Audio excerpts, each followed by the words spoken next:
Hi, I'm Ida and I have a cold, so I'm not going to sing anything today, but I still wanted to make a video. I have gotten some requests to do kind of a get to know me style video, so that's what we're doing today. And I made a tag. I don't know if you can just make tags, but I made a tag and I'm going to answer 25 questions, but I'm going to answer all of them with albums from my record collection. So it will be kind of music related, but still a more get to know me style video. I've been wanting to kind of branch out just a little. I really like watching reviews and reaction videos, and also kind of record collection related videos. So if you would like to see more of that, then let me know in the comments. I will still do songs and stuff. If you're new here, I do cover songs and originals, mostly on the ukulele. I've been doing that for a year-ish, and I like it, so I'm going to keep doing it. Just one more thing before we start the actual video. If you're not subscribed to my channel yet, make sure that you go down beneath this video and press the subscribe button. If you like people singing songs and talking about music, people being me, then you should definitely subscribe to not miss anything. So, the first question is the first album you bought, and that's this one. It's Ray of Light by Madonna, and I bought it when I was 10 or 11. I remember it very well. It was my own money. It was the first album I went to get in the store with my money.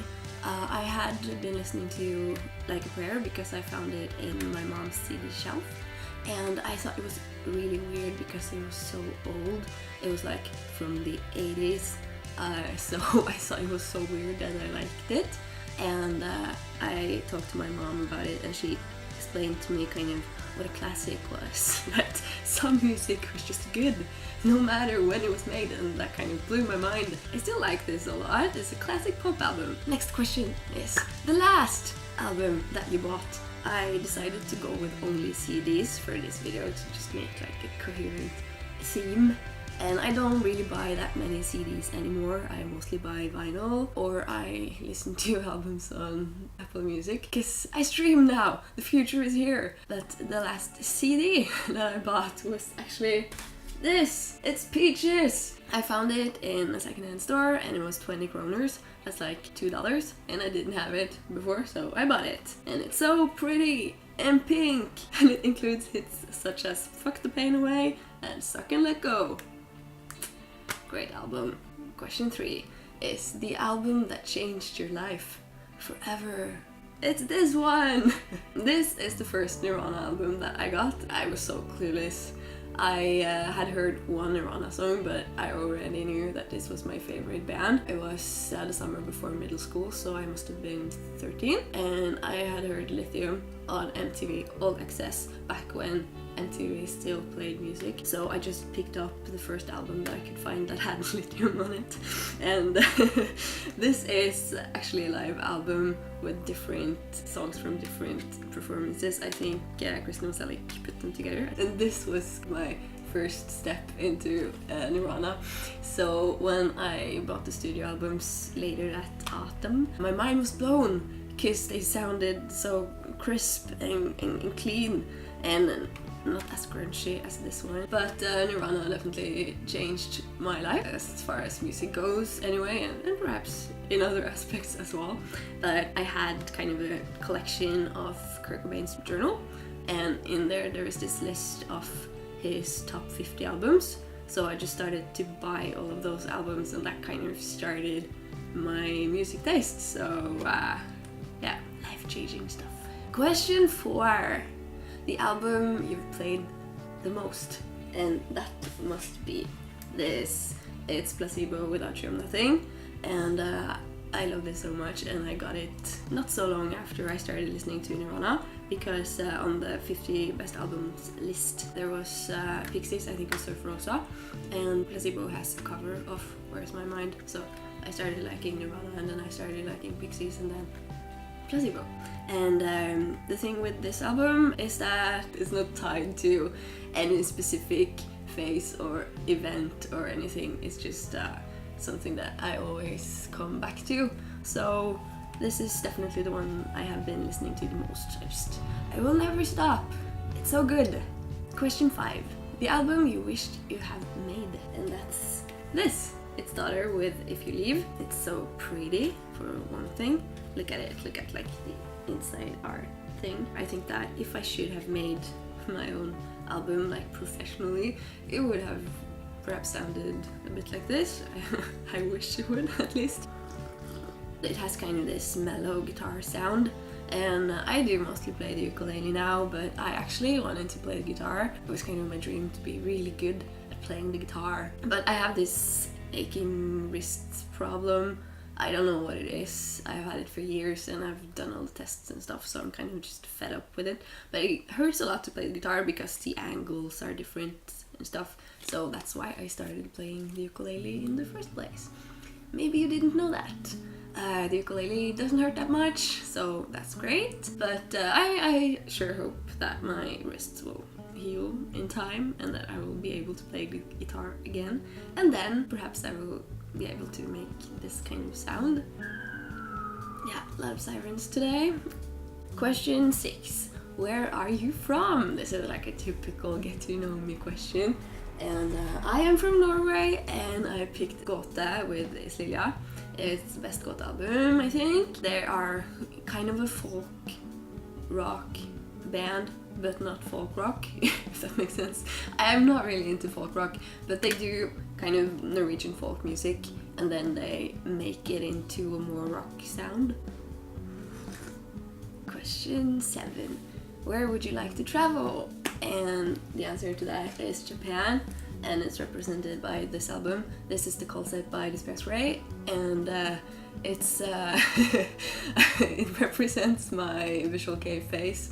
I had a face. It's not really a genre, it's more like a subculture thing that is about freedom of expression and stuff. So yeah, this band was my favorite visual kei band.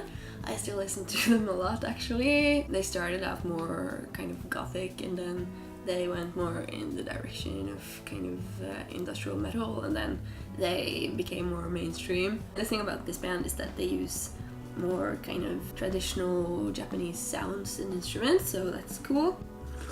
Okay, next question is an album that makes you happy. It's this one! It's Lady Gaga, and it's the Fame Monster. I started liking Lady Gaga when I saw her play Poker Face live on the piano, and she was wearing like huge sunglasses, and she started playing with the heel of her shoe, and it was just really cool. And it kind of changed my whole outlook on music, because I was so alternative and I didn't like pop music because I thought that everyone who did pop music were stupid. But yeah, I saw her play live and I realized that she really knows what she's doing. So I had to like swallow the sour apple, as we say in Norwegian. I don't know if you say that in English. So the thing about Lady Gaga is that it's just really good pop music, and it kind of taught me that it's okay to just like things because it's fun, and it was really important for me to get that lesson, I think. And also on a deeper level, it kind of taught me that it's okay to be happy sometimes. That doesn't make you a less interesting person. So I like Lady Gaga, and I'm proud of that, and I get really happy when I listen to this album. So yeah. Question 9, an album that makes you sad. And I chose this one. It's The Smiths. I think this is like the obvious answer to that. Overall, it's a great album. You don't have to be sad to listen to The Smiths, but you can if you want to. You know, keep a balance, healthy balance of emotions in your life. Question 10, an album that makes you inspired. I chose TORI, and I chose From the Choir Girl Hotel. And this is a really cool TORI album. TORI was one of my like first big idols, and she was one of the reasons I dyed my hair red. So when I started to write songs, I got really inspired by her lyrics because I wanted to write lyrics like TORI.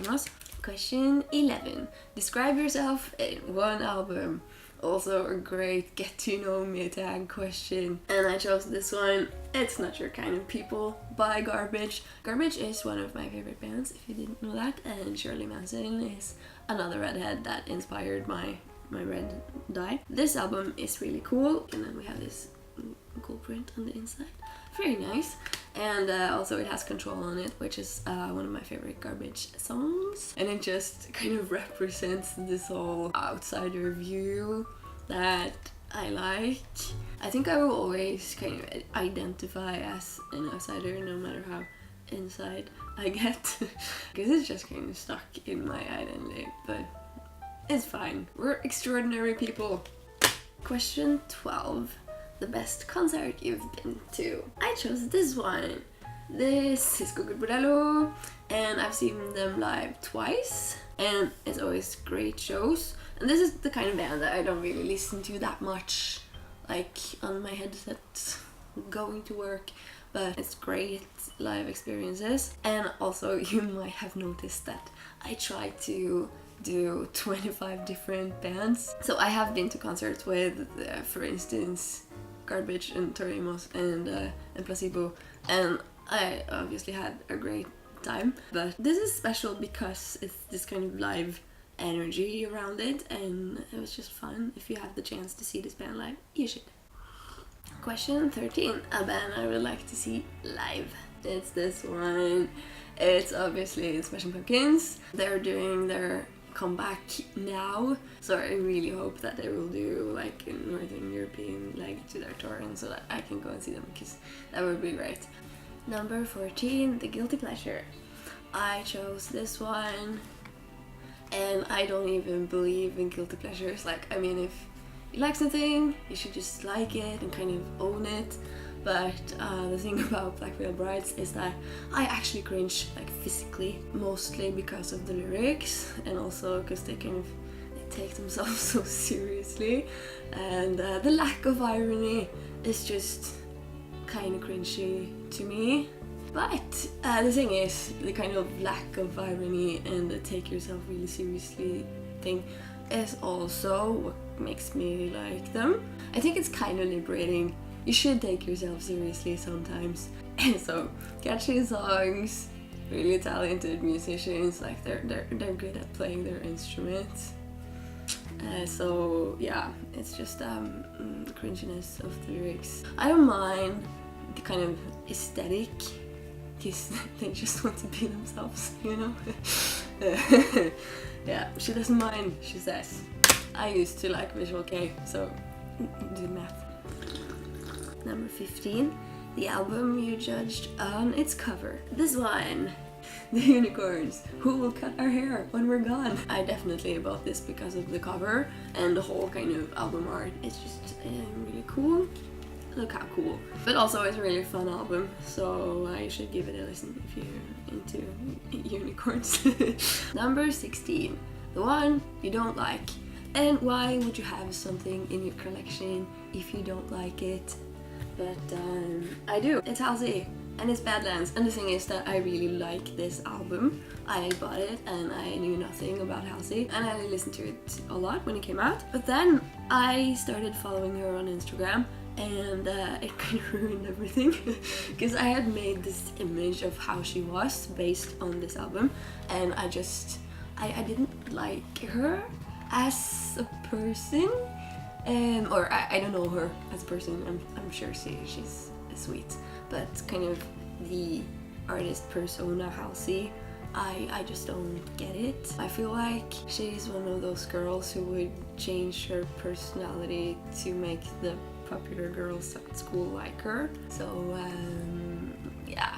Number 17, the most random album you own. I failed this one because I knew the perfect answer, and that was the Eurovision Song Contest album from 2010, because I have that in my collection, or at least I thought I did, but I couldn't find it, so perhaps it is at my parents' house. That's random, but I couldn't show you that one, so I had to pick another one, and I picked this one.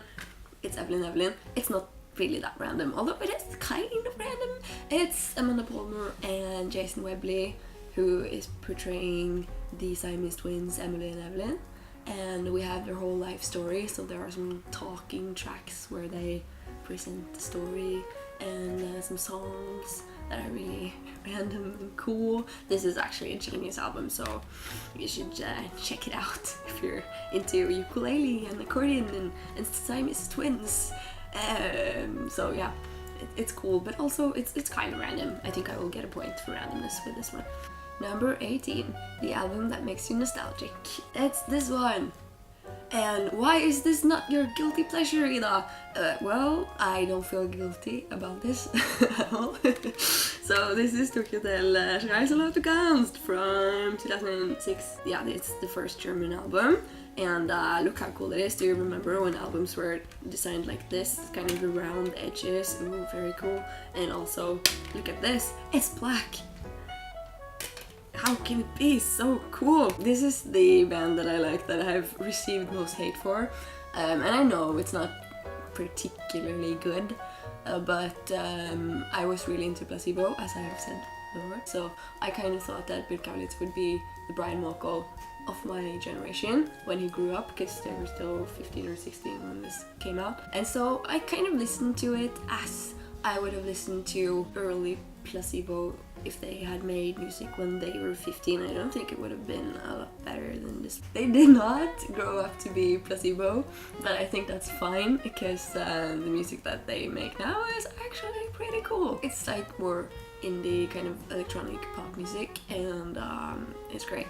I really like it, and I get to say I told you so to all my friends. I went to see them live in 2017, and it was a really good show.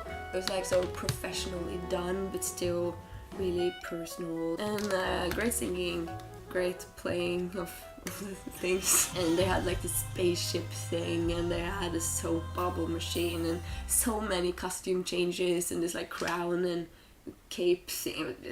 It's just a lot, but it was cool. Tokyo del, great band. I will not be judged. Number 19, the album that gave the strongest experience. That's this. It's whole. Live through this. And I also bought this because NIRVANA, and this is Courtney Love, they didn't have it at the record store, so I had to order it. And the day they got it in, I had to go and pick it up, and I went with my bike.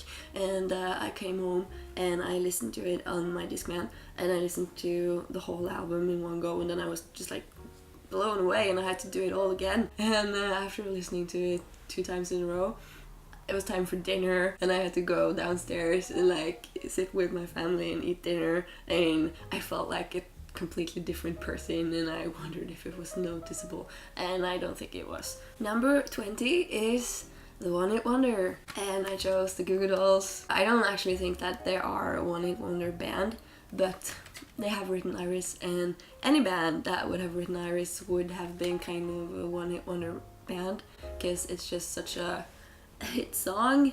It's a song that everyone knows, but not everyone has heard a lot of GOGOL. I also bought this album because of Iris, because I was an angsty teen, and that's what you do when you're an angsty teen, you listen to Iris. But it has so many other great songs, and I became a big fan of the band, and they're just great songwriters in general. Not only that one song, but they have so many great songs, and I like them. Number 21 is favorite concept album. I chose The Flaming Lips, Yoshimi Battles the Pink Robots. It's called Yoshimi Battles the Pink Robots. I don't think I need to explain it more than that. Also the aesthetics, great. Look at this, it's so nice and pretty. I almost have no voice. Number 22, favorite holiday album. I chose this one. It's She and Him, a very She and Him Christmas. I take holiday music really seriously. I started listening to it in like the beginning of November just to build up the Christmas spirit. This one I really like. It's kind of the perfect mix between jazzy and poppy. And also it's the first version of Baby It's Cold Outside that I heard that has kind of the mixed gender roles, so that's kind of cool. Number 23, favorite era. I don't think anyone's really surprised by this.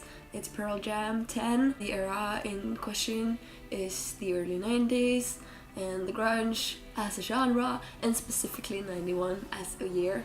91 was a great year for music in many ways. Many cool albums came out around then, and this is one of them. I think it's my favorite Pearl Jam album. It has EVELYN on it, which I love, and it has Jeremy and Alive, and like all of the songs in this album is great. Next question. Favorite quote? this is also like something that has to be in a get to know me tag.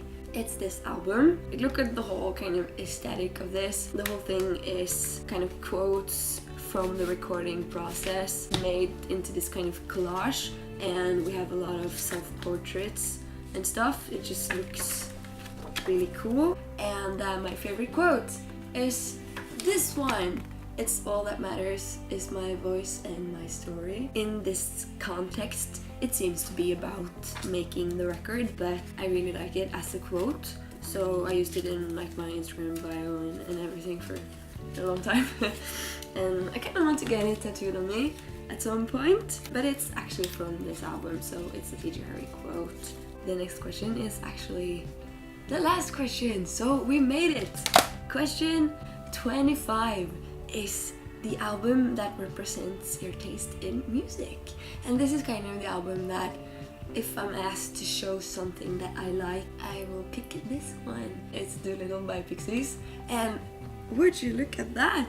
Ooh, look at the shirt I'm wearing. Is this a coincidence? I think not. Yeah, I really like this album. I think it's great. Okay. That was all the 25 questions. I feel like I have been talking forever and I hope this video won't be too long. I'm guessing that it will. I will keep on drinking tea until my voice is normal again. So I'm sorry if it will be a bit quiet here. I will try to like get to my normal uploads. I have some projects that I can edit and try to get up, and if you have any ideas as to what to make that doesn't include singing, then I will be grateful for that. So I hope you enjoyed this video. Hopefully you got to know me just a little better. If you have any questions or anything else, just leave it in the comments. And if you would like to recreate this tag yourself, then you can do that. I will put all the questions in the description box. Please link to this video or let me know that you did the thing if you did it, so that I can watch it, because that would be fun. I hope I will be back to uploading songs again soon. In the meantime, follow my Instagram, because I will be on Instagram no matter how sick I am. It's rosa pilla, that means pink pill in Norwegian. So yeah, go and follow me on Instagram and comment something nice, and have a nice day. I really don't know how to end this video, so I am just going to end it with skål, as we say in Norwegian. That means cheers. So thank you for watching, and I will see you soon, I hope. Skål!